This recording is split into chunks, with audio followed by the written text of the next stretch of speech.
Welcome to the Nifty Chicks, and welcome to this week's episode of the Nifty News. In this episode, we'll be talking about the first physical metaverse-inspired store, the Stranger Things NFT collection, the major Bored Ape Yacht Club heist, and of course, Elon Musk's major purchase of Twitter. Let's do this.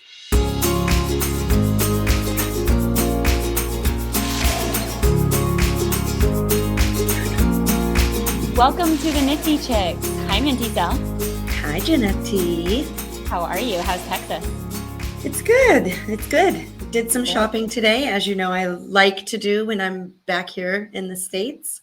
I love it. I love it. And you went to the zoo yesterday. That's super fun. Yeah. I have not been to a zoo in so long. Oh my gosh. I have to say, we saw, there was a baby elephant. It was the cutest thing ever. It was like playing with a little ball and throwing it around and chasing it. It was so cute. Well, you just struck a chord with me because elephants are my favorite animal. And I love them. Yeah, I do. They're good luck. They're really good luck. Yeah.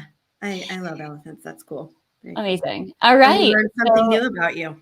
I know. I'm full of exciting things like elephants. All right. So I'm excited to talk news with you about what's going on in the NFT world. That's right. That's right. So in this weekly segment, we'll be bringing everyone the latest and greatest news in the NFT world. And yeah, I'm excited. Let's go ahead and dive in. Perfect. I'm going to go ahead and share my screen. Okay. So this first one is a recap from last week because we talked about Moonbirds last week. And I mean, now I'm not surprised to see this, but the Moonbirds NFT sells for a record $1 million within a week of launch. How crazy is that? Yeah, that is insane. As we talked about yesterday or last week, this launched and had a hugely successful launch at 2 ETH for mint, and it just skyrocketed. And this is, really breaking records in the NFT world, which is pretty amazing. Yeah, it's crazy. I can't believe these owl avatars are doing what they're doing, but yeah, they crazy. Are. Yeah, so looking on OpenSea, the floor price is 29.9 ETH, which I actually think has dropped a tiny bit since its high, which was, I think, 33 ETH. So I think you're right, yeah. Then it's a bargain, right? You're getting right, yeah, it's discounted. It's on sale. I love it. Yeah. So, I was talking to a friend of mine who's very big into the NFT space, and he was talking about the fact that these are really all the Silicon Valley guys that have invested in this. There's a lot of names, a very NFT kind of famous names in the NFT world of people who are in on this project and trading it. And so it's just really skyrocketed for that reason. Right. I'm not sure there is any other reason that these Moonbirds would go very high. But. Yeah. So you mentioned Meta, and let's talk about what Mr. Zuckerberg is doing, which I'm not sure how I feel about this, but basically they're going to open a physical store. But that's right. So Meta is opening a metaverse-inspired brick-and-mortar store. So if you were to visit the Meta campus, you will, starting May 9th, be able to walk through a store, like a physical store, that is basically all things metaverse related. So they're going to have, as you can see, Ray-Ban Story glasses. They're going to have the Quest headsets that you can use to, engage in the metaverse. All these types of devices that will help you interact with the metaverse are going to be in the store. And I guess my thought is, do people go to the campus for currently, or is this going to be like something new that now it's, like a destination trip where you're like, ooh, I want to go visit this, first Meta store, how people would go to LA when I can't think of what they were called. When they were doing like the Instagram, the museum, and you could go in and like you would have all these different rooms with the backgrounds, and people would go specifically to LA just to do photo shoots at these, pop up I Instagram places. never heard of that. Oh, yeah. It's a thing. Interesting. It's a thing. Oh, okay. Then yes, Or I it think was a thing. it's going to be very similar. I think people who are intrigued by the metaverse and who want to experience the metaverse, but may not know kind of where to start or where to kind of buy the products, you can now visit the campus and try the Quest, try the Ray-Ban glasses, Mhm. and see what it's like. And so, yeah, I totally think it's going to be a destination spot for people who are intrigued. And um, I think it's kind of brilliant because I would imagine it's going to draw in some people who may not necessarily take the leap into this world, who just may Mhm. be a fan of Facebook and kind of want to test it out. Now you can go to a Right. store and test out all the devices and see what it's like. Yeah. I do I actually like the fact that they're doing like demos of the headsets, because I do yeah, think that will help people better understand. Because until you actually put one on, it's a little bit confusing as to what they can do. I remember the first time I put on a Quest, my friend had done this kind of like a haunted Halloween event, and you went, and the first thing you did was, I can't remember what the app is called, but it was like walk the plank, and yeah, they had you standing on a like 2x4, and they had it so it was wobbly, and so it felt like if you were going to fall, or if you fell you were really going to fall, even though you'd really just fall like a few inches. right. So I think that's cool to give people a taste of what it can do. Yeah, yeah. I think if I'm ever up in that area, I will likely visit it just to experience it, just to Yeah. see what Zuckerberg is cooking up there. Cool. Well, I was looking for news and I found this one, Stranger Things. I don't know if you're a fan or not, but I am. I love it. I am such a dork. I love Stranger Things. I think it's so great. It's one of the I know. greatest I've gone through the whole thing twice, and now I'm like, ooh, maybe I should amazing. watch it again, because their season 4 is coming out in May. I can't remember what day, but I was very excited to see this, that they are teasing Stranger Things NFTs, and I guess maybe we're going to find out more on April 30th. That's right. Yeah, yeah. So, I'm excited. I'm excited to see what they're gonna do. I mean, what utility could this thing have? I think yeah, the who I knows? don't And so I did go here to look at this, the IamHellsMaster.com, so you can see if you guys are watching this. So tomorrow we'll find out more. And I don't know. Okay, so you can enter your email, brought to you by Candy Digital and Netflix.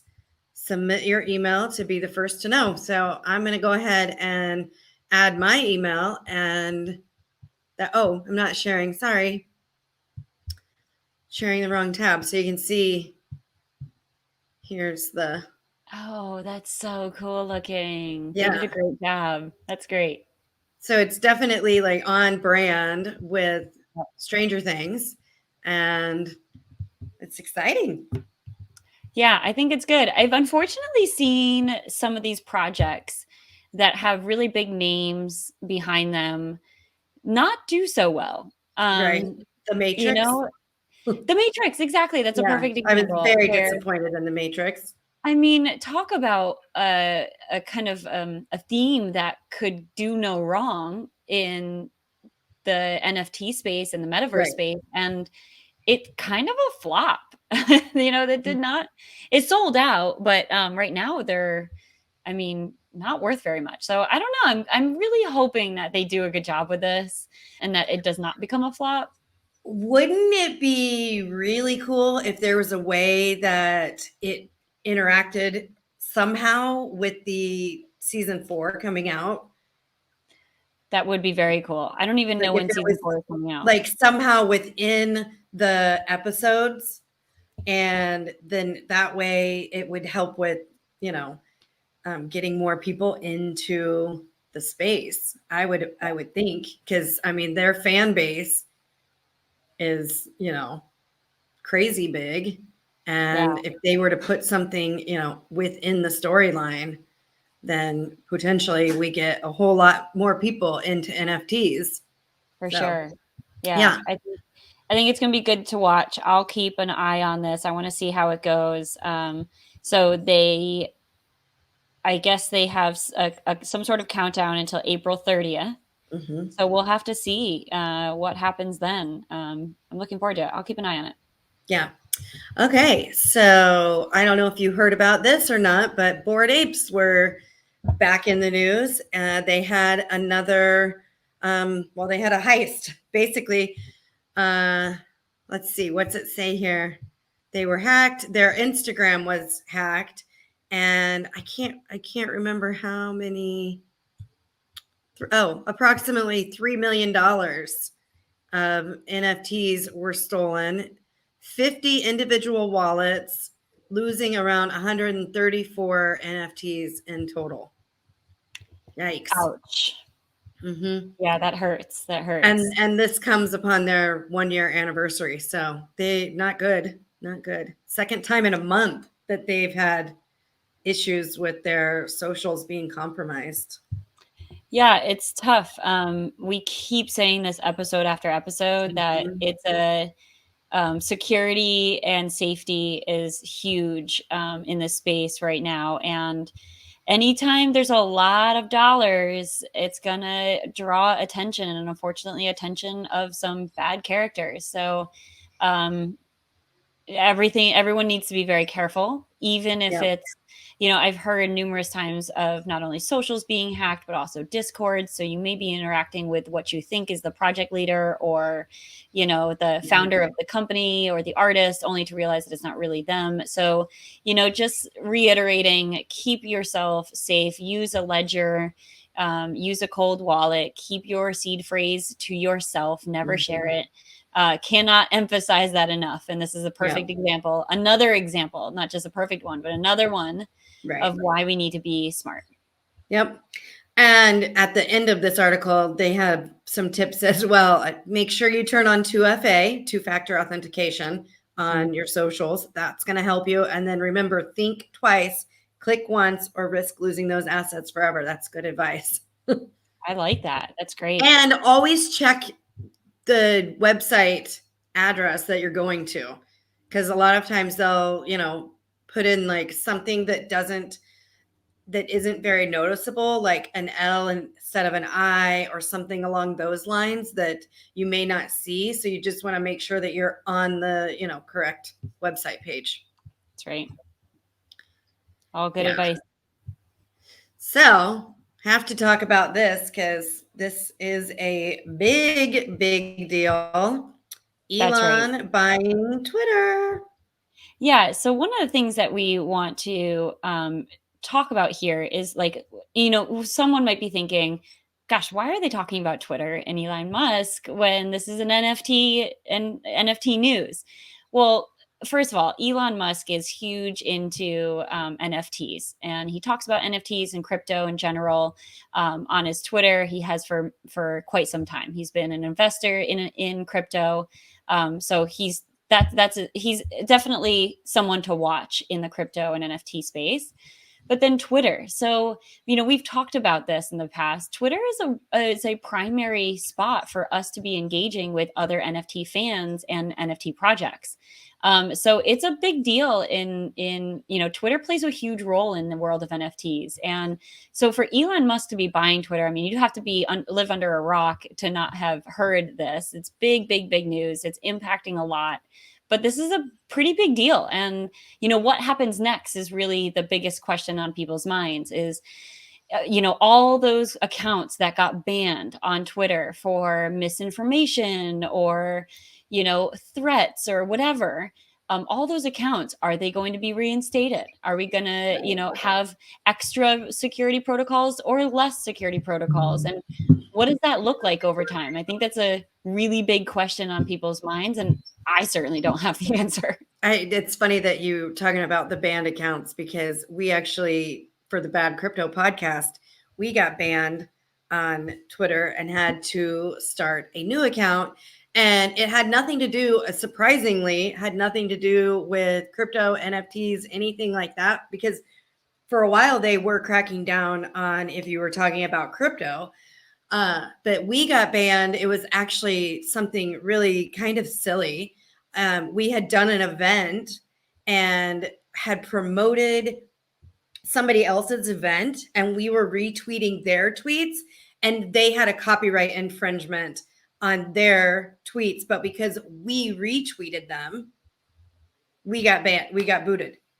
Wow. Yeah. I did not know that. And then they wouldn't reinstate us even after we said, like, we'll go delete them. I guess maybe it was like something to do with the timing, because we didn't respond to them, because really dumb, but we had all of our emails from Twitter going into like a folder that nobody ever checked in our email.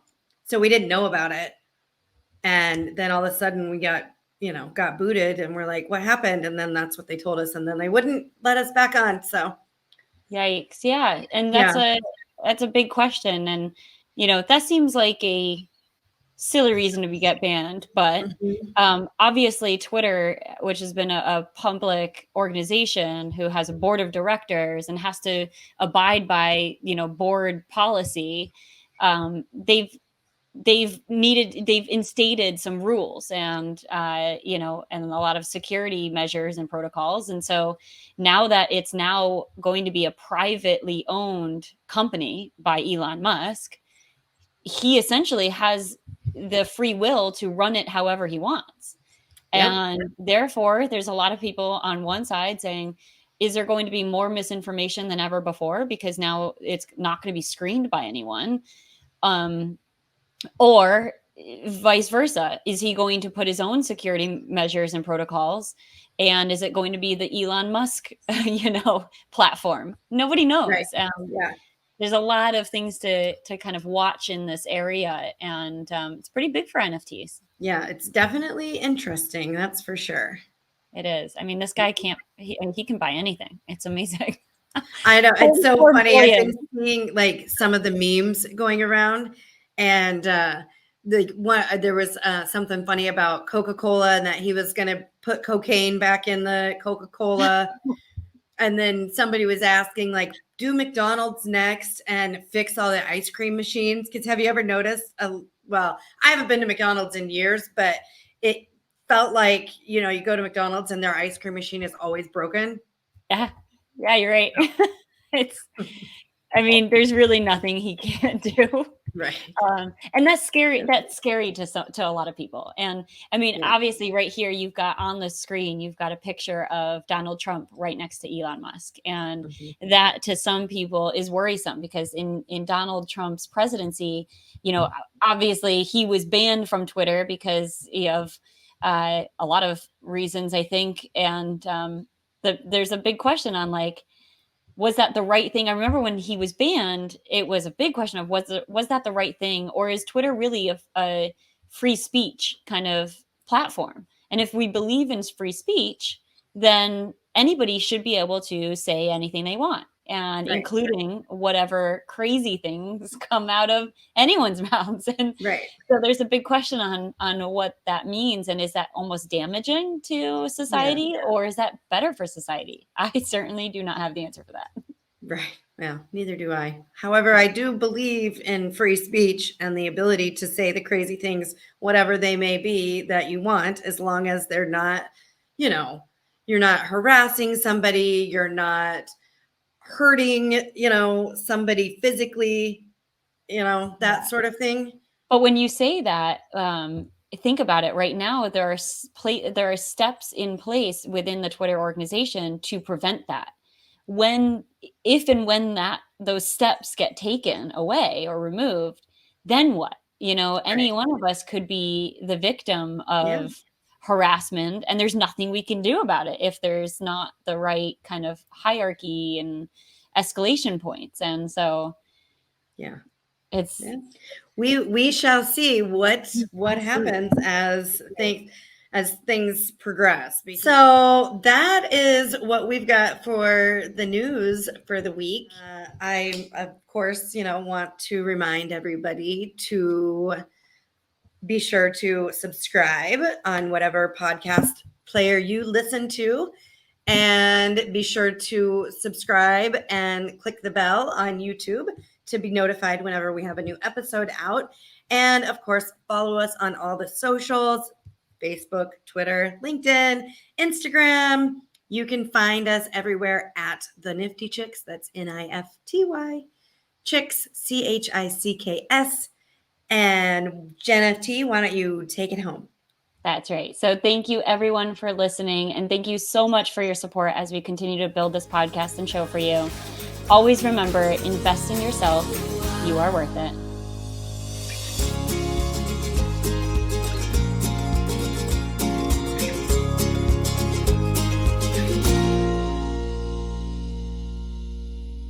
The Nifty Chicks podcasts are not providing investment advice and are not taking listeners' and readers' personal circumstances into consideration when discussing investments in cryptocurrencies or NFTs. The Nifty Chicks is not registered to provide investment advice. All the opinions of the hosts, guests, and or sponsors of the show are their own and are for information and entertainment purposes only. Do your own due diligence and research. Neither Jenna Kazadoy nor Aaron Sell are financial advisors. We are sharing our journey with you as we learn more about this crazy little phenomenon called NFTs. We make no recommendations. We only share with you what we are learning and what we are considering investing in. You must research any financial investment on your own. Just know that we will always strive for radical transparency with any show associations. Happy minting.